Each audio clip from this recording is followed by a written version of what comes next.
Lupakan jet pribadi hari ini. Pada tahun 1928, memiliki pesawat pribadi adalah lambang kekuasaan tertinggi. Pesawat ini bukan hanya kendaraan, melainkan singgasana terbang seorang raja. Dan rajanya adalah Alfred Leonard Lovenstein, seorang finansier Belgia, ambisius, temperamental, dan dinobatkan sebagai orang terkaya nomor 3 di dunia. Namun, di ketinggian 4.000 kaki, singgasana terbangnya berubah menjadi tempat eksekusi. Atau mungkin tempat pelarian paling misterius dalam sejarah keuangan. Fun ideas, big world.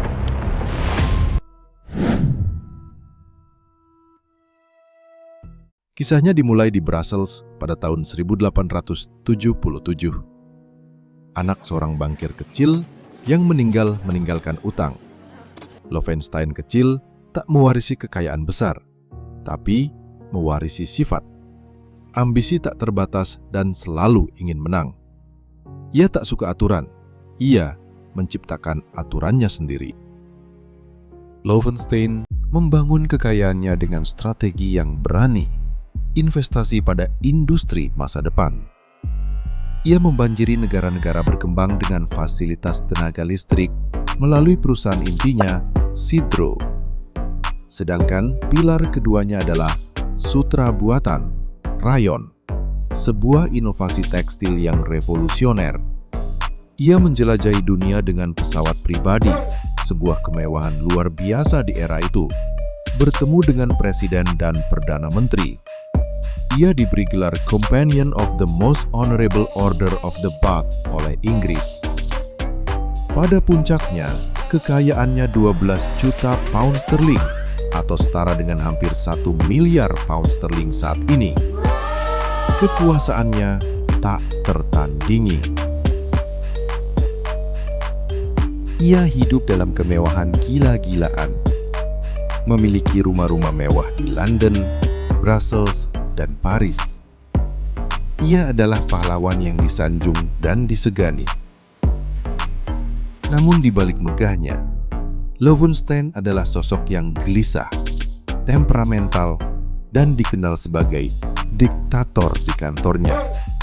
Ia adalah pria yang tak kenal lelah, terbang kemana saja, dan tidak mempercayai siapapun kecuali asisten dan pengawalnya yang setia. Atau begitulah kelihatannya. Di lingkungan pribadinya, ia juga dikelilingi ketegangan. Hubungannya dengan istrinya, Madeline, sangat dingin. Sementara di dunia bisnis, ia memiliki banyak musuh yang siap melihatnya jatuh. Terutama setelah ia mengambil risiko besar-besaran dengan mendirikan International Holdings and Investments Limited.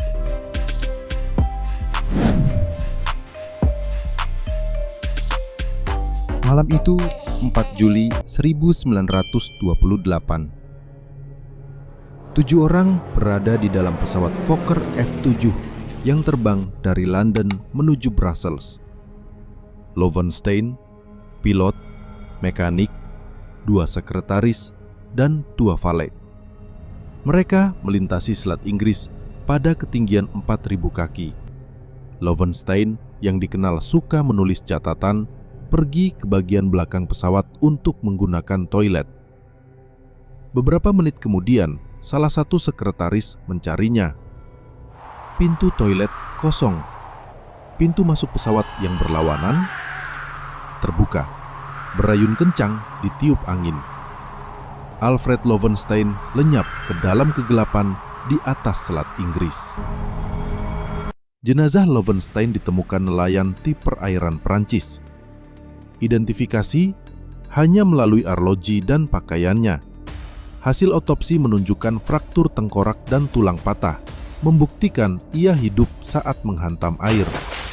Namun, otopsi juga menemukan jejak obat penenang dalam organ tubuhnya.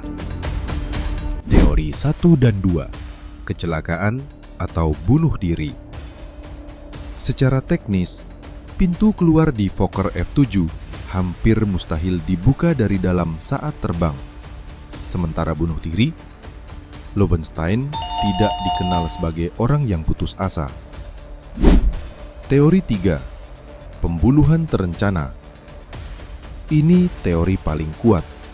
Lowenstein didorong keluar, kemungkinan setelah dibius. 6 saksi di pesawat memberikan kesaksian yang aneh dan tidak konsisten. Pertanyaan terbesar, siapa dalangnya? Kecurigaan selalu mengarah pada Madeleine yang mewarisi kekayaannya atau musuh bisnis. Skandalnya berlanjut hingga ke pemakaman. Istrinya Madeleine tidak hadir. Dan yang lebih aneh, Alfred Lowenstein dimakamkan di pemakaman keluarga istrinya, tetapi namanya tak pernah diukir di batu nisan. Ia dimakamkan di makam tak bertanda. Teori 4. Pemalsuan kematian. Dengan skandal bisnis besar yang mengintai, apakah mungkin Lowenstein memalsukan kematiannya sendiri? Makam tak bertanda memastikan jasad tidak dapat digali. Arloji dan pakaiannya bisa saja diletakkan pada jasad lain atau jenazah yang sudah tak dikenali.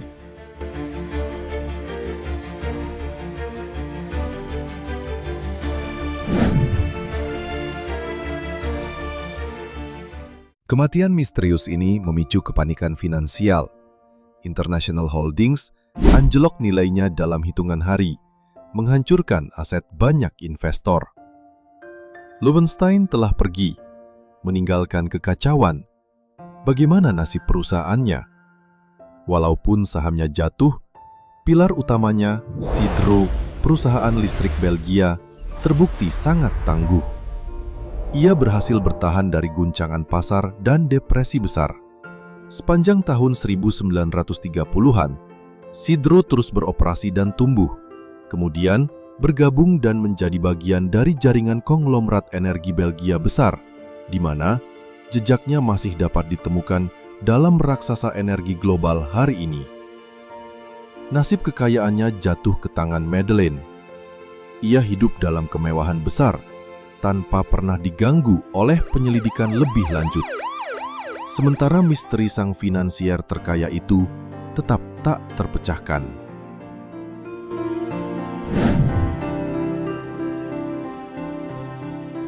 Alfred Lowenstein, pria yang hidup di puncak ambisi dan mati di tengah misteri. Sebuah kematian tanpa jawaban, sebuah makam tanpa nama. Kisah yang menjadi pengingat abadi bahwa di dunia yang penuh kekuasaan dan uang, kebenaran seringkali lenyap di udara tipis 4.000 kaki di atas lautan. Jadi, setelah mendengar semua bukti, obat penenang, kesaksian yang janggal, dan makam tanpa nama, menurut Anda, siapa yang bertanggung jawab atas kematian orang terkaya nomor 3 dunia ini? Apakah ini konspirasi sempurna yang didalangi oleh istrinya Madeleine? Atau apakah Alfred Lowenstein, sang maestro intrik, benar-benar berhasil memalsukan kematiannya dan melarikan diri? Berikan teori Anda di kolom komentar di bawah. Dan jika Anda menyukai kisah misteri sinematik yang menggali sejarah gelap di balik kekuasaan, tekan tombol subscribe dan lonceng notifikasi agar Anda tidak ketinggalan chapter misteri kami berikutnya. Tetaplah penasaran, biar Don't Miss Channel yang kasih jawaban.